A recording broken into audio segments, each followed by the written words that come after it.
Harivillu YouTube ఛానల్ని వీక్షిస్తున్నటువంటి ప్రేక్షకులకి ధన్యవాదాలు. నిన్న బొటానికల్ వాటర్ ఫాల్స్ సందర్శించిన తర్వాత డే 2 ట్రిప్లో భాగంగా శ్రీరంగం, తిరుచి దగ్గర ఉన్నటువంటి శ్రీరంగానికి ప్రయాణం చేయడం జరిగింది. మార్గ మధ్యంలో ఆహ్లాదకరమైన వాతావరణం, పచ్చని చెట్ల మధ్య ప్రయాణం చాలా బాగా నచ్చింది. తెల్లవారుజామునే నిద్రలేచి స్నానాలు ఆచరించి సాంప్రదాయబద్ధంగా వస్త్రధారణ ధరించి శ్రీవారి దర్శనానికి బయలుదేరడం జరిగింది. మనం చూస్తున్నటువంటి గోపురం ఆలయంలో ప్రవేశించేందుకు ముందుగా ఉండే గోపురం. అలాగే ఇక్కడ కనిపిస్తున్నటువంటి గోపురం రాజగోపురం. దీన్ని ప్రధాన గోపురం అని కూడా, ఎత్తైన గోపురం అని కూడా పిలుస్తూ ఉంటారు.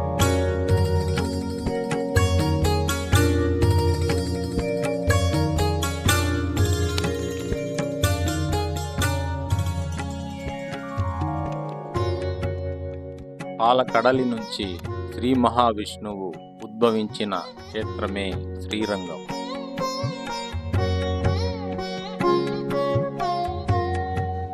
సమోన్నత గోపురాలతో, విశాల ప్రాకారాలతో, శ్రీరంగనాథుని నామస్మరణలతో నిత్యం మార్మోగే దివ్య క్షేత్రమే శ్రీరంగం.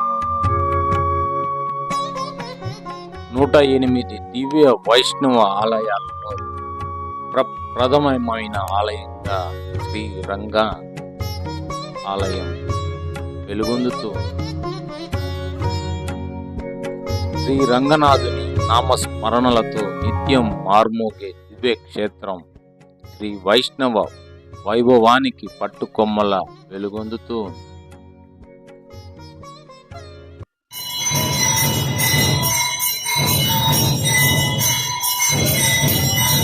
మూల విరాట్ను దర్శించండి. గోవింద గోవింద స్మరించండి, పాప విమోచనలు కండి.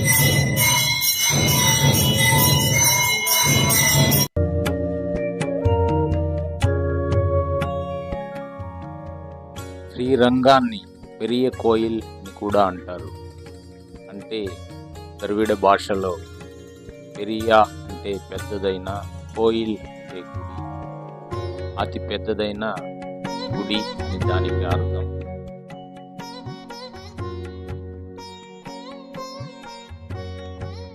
దాదాపు 157 ఎకరాల్లో నెలకొన్న ఆలయం, ప్రపంచంలోనే అతిపెద్ద ఆలయం శ్రీరంగం. కాంబోడియాలోని అంకార్ వాట్ ప్రపంచంలోనే పెద్ద దేవాలయం అయితే అది ప్రస్తుతం పర్యాటక స్థలం మాత్రమే. కాబట్టి నిత్యం పూజలు అందుకుంటున్న క్షేత్రాలలో శ్రీరంగమే అతి పెద్దది.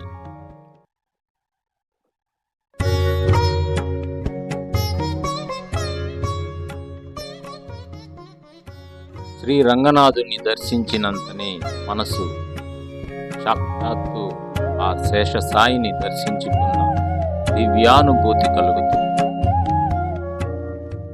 వేల సంవత్సరాలుగా కోట్లాది భక్తులకు ఆశీస్సులు అందిస్తున్న శ్రీరంగ పుణ్యక్షేత్రం సందర్శన మనకు ఎంతో పుణ్యాన్ని కలిగిస్తుంది.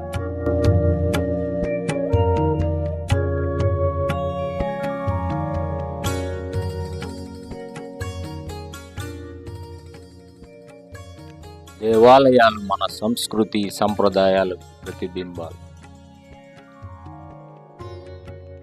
ఆలయాల్లో అడుగడుగున కనిపించే శిల్పకళా నైపుణ్యం, కళాకారుల ప్రతిభకు తార్కాణం.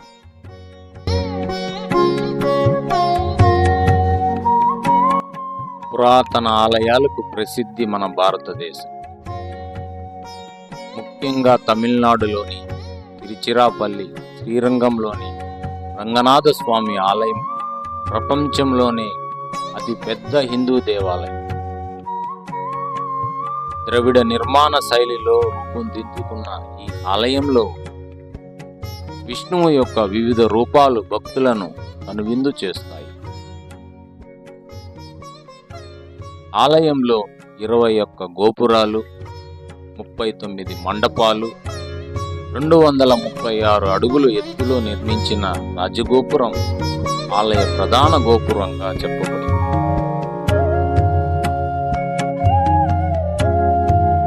ఈ ఆలయంలో 1000 స్తంభాలతో రూపొందించిన అతిపెద్ద హాలు మరో ప్రత్యేకత.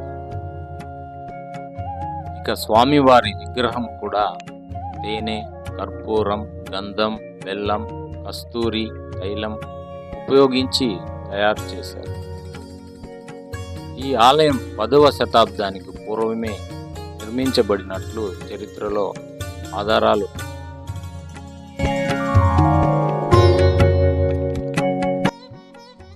ఈ ఆలయ స్థల పురాణం ప్రకారం సీతా అపహరణం తరువాత అగ్రజుడైన రావణుడికి అతని సోదరుడు విభీషణుడు పలు హితవచనాలు చెబుతాడు. స్త్రీలను అపహరించడం తగదని, వారిని విడిచిపెట్టమని పలుమార్లు చెబుతాడు.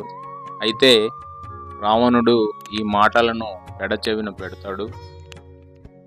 అంతేకాకుండా అతన్ని దేశ బహిష్కరణ చేయడం జరుగుతుంది. దీంతో విభీషణుడు రాముడి దగ్గరకు వచ్చి ఆశ్రయం పొందుతాడు.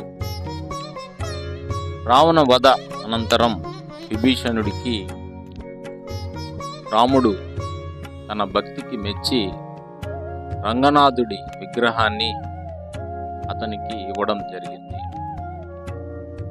లంకకు వెళ్ళే సమయంలో ఎక్కడా నేల మీద ఈ విగ్రహాన్ని ఉంచకూడదు అని ఒక షరతును శ్రీరామచంద్రుడు పెట్టడం జరిగింది.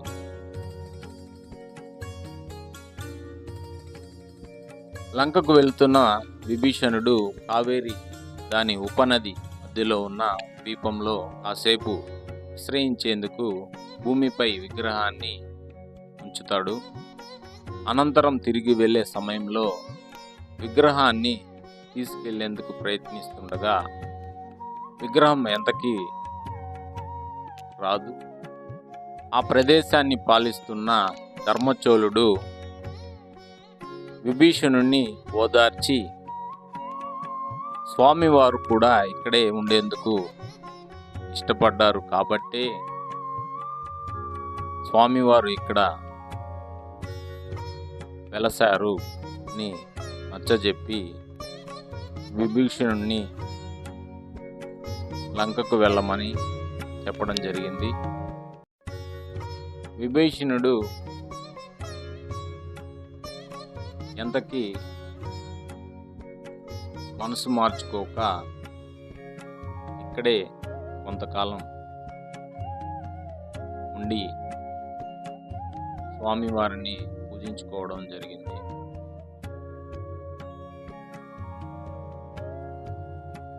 విభీషణుడు స్వామివారిని ఒక కోరిక కోరాడు. నిత్యం సూర్యోదయంకి స్వామివారిని దర్శించుకునే విధంగా అభయం ఇవ్వమని కోరడం వలన విభీషణుని కోరిక మేరకు స్వామివారు దక్షిణ దిక్కుకు తిరిగి దర్శనమిస్తూ, అంటే శ్రీలంక వైపు కనిపిస్తూ ఉంటారు.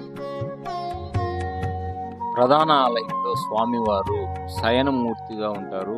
క్షీరసాగరంలో పవళించిన శ్రీ మహావిష్ణువు అదే భంగిమలో ఇక్కడ భక్తులకు దర్శనమివ్వడం విశేషం.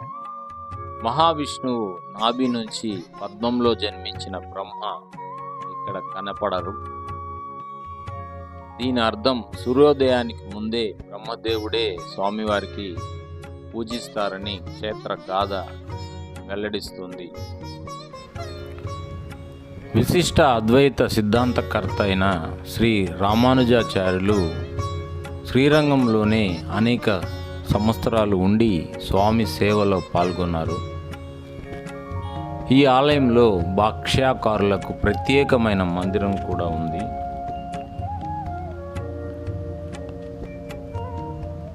ఢిల్లీ సుల్తానుల కాలంలో శ్రీరంగంపై దండయాత్రలు జరిగినప్పుడు ఇక్కడ శ్రీవారి మూర్తిని ఢిల్లీకి తరలించినట్లు తెలుస్తుంది. అక్కడ సుల్తాన్ కుమార్తె స్వామి భక్తురాలిగా మారింది. అనంతరం ఆ విగ్రహాన్ని శ్రీ రామానుజాచార్యుల వారు శ్రీరంగానికి తీసుకువస్తారు.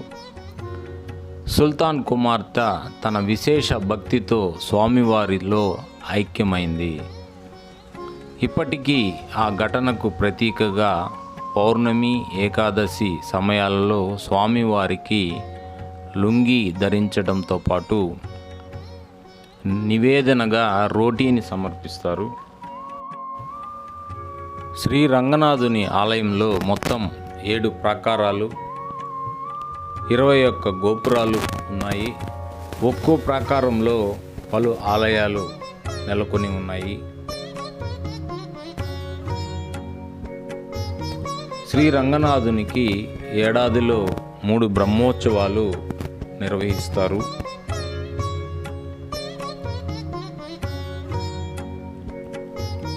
చిత్తిరై, తాయ్, పంగుని అని ఈ ఉత్సవాలను పిలుస్తారు.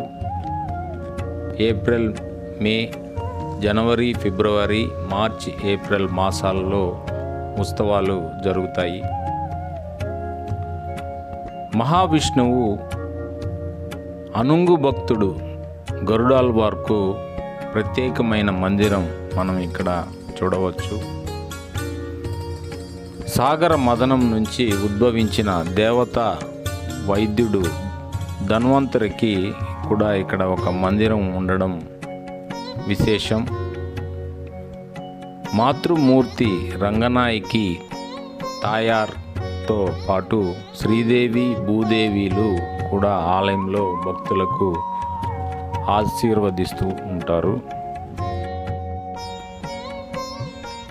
ఆలయంలో అడుగడుగునా కనిపించే శిల్పకళ నైపుణ్యం, కళాకారుల ప్రతిభకు తార్కాణం.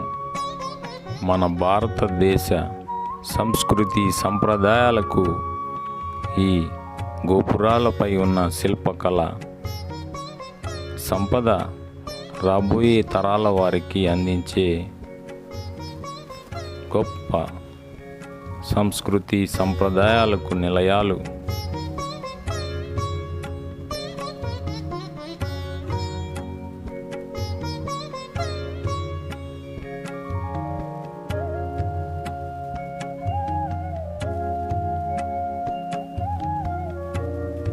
ప్రధాన రాజగోపురం దాదాపు 10 కిలోమీటర్ల దూరం నుంచి ఎటు చూసినా మనకు కనిపిస్తూ ఉంటుంది.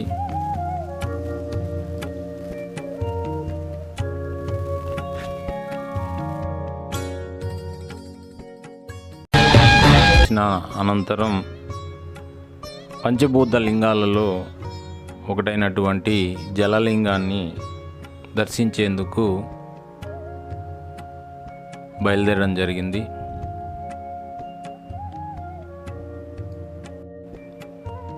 ఇక్కడ జలలింగం ఎలా ఉద్భవించింది అనే విషయానికి వస్తే, ఒకసారి పార్వతీదేవి మహాశివుడు లోక కళ్యాణం కోసం తపస్సు చేయడం చూసి ఎగతాళి చేసింది. శివుడు ఆమెపై ఆగ్రహించి కైలాసం నుంచి భూమికి వెళ్ళమని ఆదేశించాడు. శివుని కోరిక మేరకు అఖిలాండేశ్వరి రూపంలో పార్వతీదేవి తపస్సు చేసేందుకు జంబూవనాన్ని వెతుక్కుంది. ఆమె కావేరీ నది ఒడ్డున నీటిలో ఒక లింగాన్ని తయారు చేసింది మరియు ఆమె పూజకు ప్రారంభించింది. ఈ లింగాన్ని అప్పు లింగం, నీటి లింగం అని పిలుస్తారు. చివరకు శివుడు అఖిలాండేశ్వరికి దర్శనమిచ్చి ఆమెకి శివజ్ఞానాన్ని బోధించాడు. అఖిలాండేశ్వరి పశ్చిమాభిముఖంగా నిలబడి శివుడు నుండి తూర్పు ముఖంగా ఉపదేశం పొందుతూ మనకు ఈ ఆలయంలో కనిపిస్తుంది.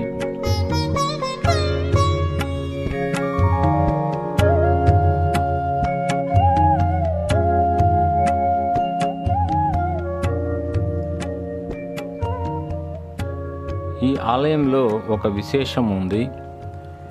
ఈ ఆలయం చుట్టుపక్కల ఎక్కడా మనకు నీటి జాడ కనిపించదు, కానీ శివలింగం చుట్టూ మాత్రం ఎప్పుడూ నీరు ఉద్భవిస్తూ కనిపిస్తూ ఉంటుంది.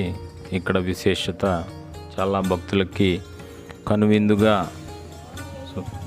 స్వామివారు దర్శనమిస్తూ కనిపిస్తూ ఉంటారు. శ్రీరంగ దర్శనం చాలా